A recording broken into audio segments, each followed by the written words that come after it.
enjoyed Demosaicing and Denoising for single quad and Nona-Bayer and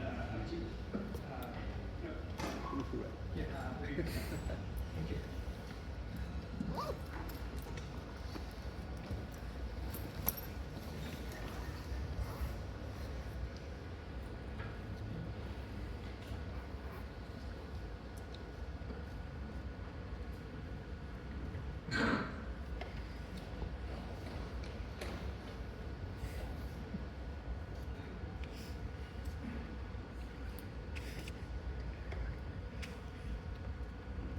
Okay, good afternoon. I'm Abhijit, the first author. Sai, he couldn't be here today. He's in Japan. He just started an internship with Sony. So I will be presenting Sai's slides for him today. And this is work that Sai did during his internship at Samsung. Examining joint denoising and demosaicing for single, quad, and Nona-Bayer sensor patterns. So demosaicing is a key processing step applied by the camera's image signal processing hardware, and it estimates a full 3-channel RGB image from the sensor's color filter mosaic layout. So the standard Bayer pattern, which we will refer to as single Bayer, has been the dominant layout for many years. But nowadays, cameras and other devices have started to use these new quad and Nona patterns for their improved noise performance, especially in low light conditions. But the issue here is that these new patterns of the conventional demosaicing algorithms that work for single Bayer, they cannot directly operate on these new patterns. Smartphones, as you know, now have multiple cameras on the same device, and often these different cameras have different sensor patterns. So the current strategy is to train a separate demosaicing neural network to deal with each pattern. And these cameras, they exist, these multiple cameras, they exist on the phone mostly because you want to give the users seamless zoom functionality. So when a user dynamically changes their zoom factor, it may be required to switch between two cameras that have different sensor patterns. And this rapid switching requires, well, either that you preload all of these different demosaicing neural models on your NPU, or you suffer a noticeable delay as you switch between these different cameras and you load each model up into the NPU with a switch. So that is our motivation here for a unified demosaicing neural model that can handle all these different patterns.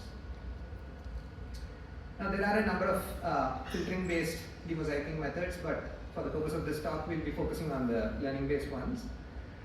And most of these neural demosaicing methods, they target the standard single Bayer pattern.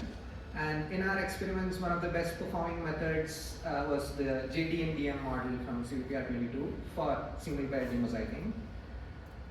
Now, there have been a few attempts in the literature to deal with the new quad and Nona patterns, but the strategies to deal with these different patterns are varied, and it's a little unclear which strategy works best.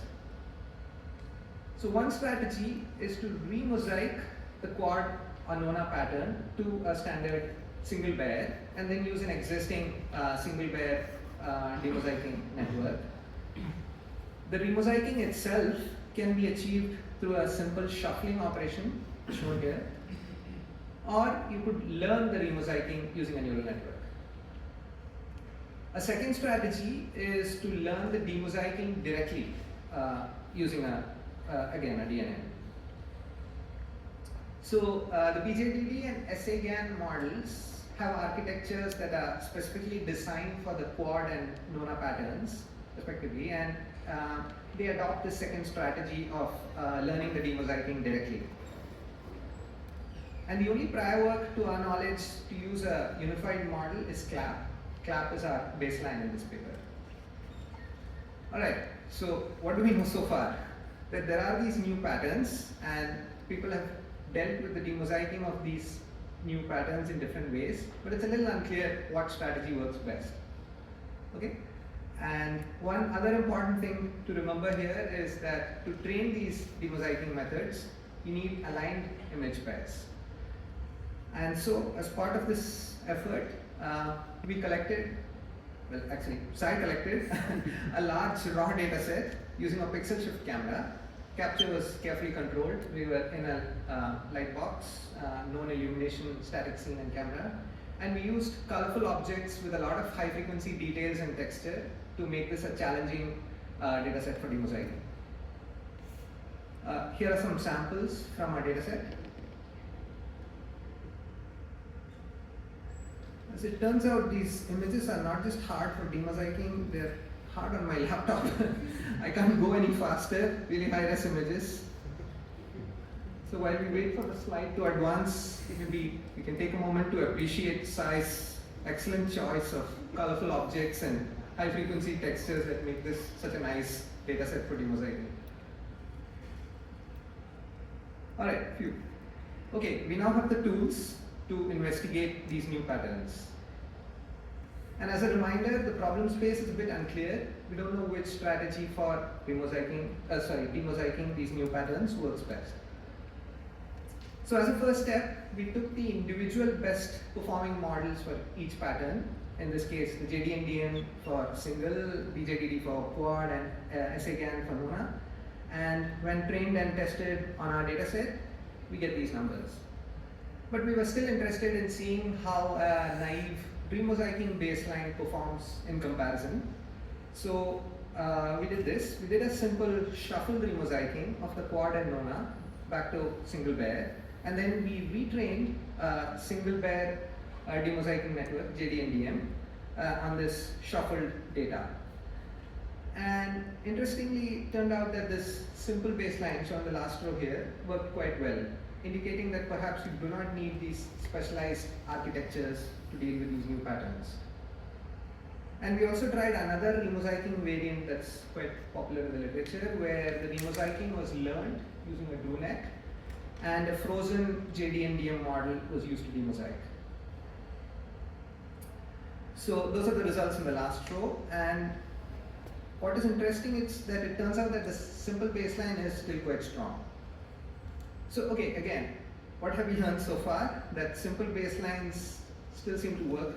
The simple architectural changes still seem to work quite well. You may not need demosaicing network or special architectures for the new patterns.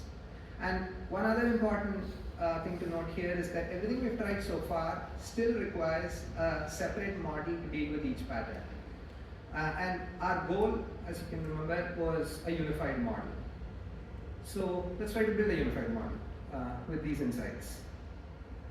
So we examined 3 different designs for a unified model. The first one here is inspired by demosaicing. So in this case, each pattern gets its own demosaicing head. The demosaicing heads map the different patterns into a common one-channel representation that then runs through a shared demosaicing backbone. All of this is, of course, trained together. The second design is similar, except that we remove the one-channel bottleneck. Here, the different heads map the different patterns to a common latent space, and then the latent feature vector runs through the shared backbone.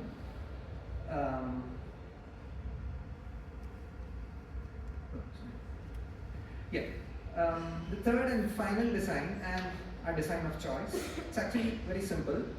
The model takes a 4-channel input. The first channel is the mosaic image itself, and the remaining 3 channels are one-hot embeddings of the RGB, meaning that the model has explicit spatial knowledge of which pixel corresponds to which color filter. And when we compared our 3 unified models against the baseline clap, we found our methods work better, and the last variant, ESUM, in the last row, gives the best performance. Here are some qualitative results. PSNRs are in RAW and the renderings are in sRGB and at different noise levels.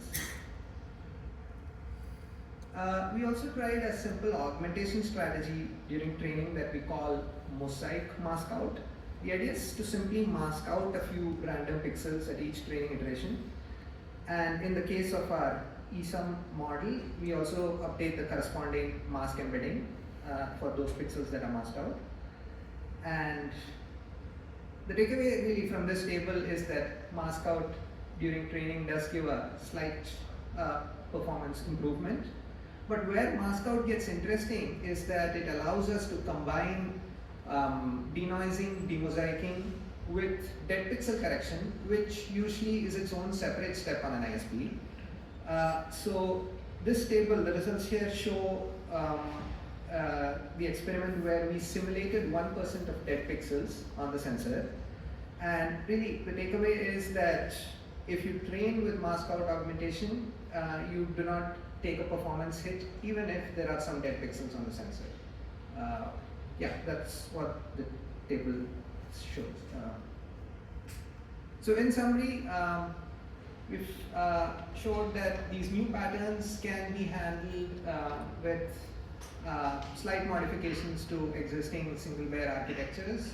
You may not need very dedicated, specialized architecture to deal with the new patterns, and perhaps even remosaicing models aren't needed. Simple things work is the takeaway. And also, this is crucially important, good training data is critical, so take the time to collect the data set, and our demosaicing data set is now public on this link. Thank you.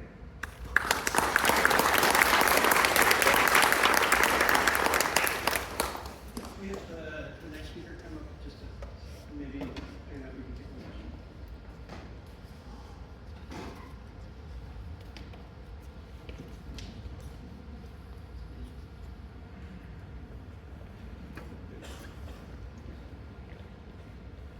Hi, thank you for the talk. I'm not familiar with the quad and Nona-Bayer patterns. Could you explain how using these Bayer patterns help tackling with noise? Yeah, so let me, well, actually, any of these figures with the quad will work. As opposed to a standard Bayer, here the red, green, they're repeated. And so these sensors, they have a special mode called a binning mode, which works on the hardware, and when you're in a low light situation, you can trade off spatial resolution and actually combine the multiple pixel readouts into one to get a improved noise profile. Yeah. Thank you. Okay, awesome. Let's take some.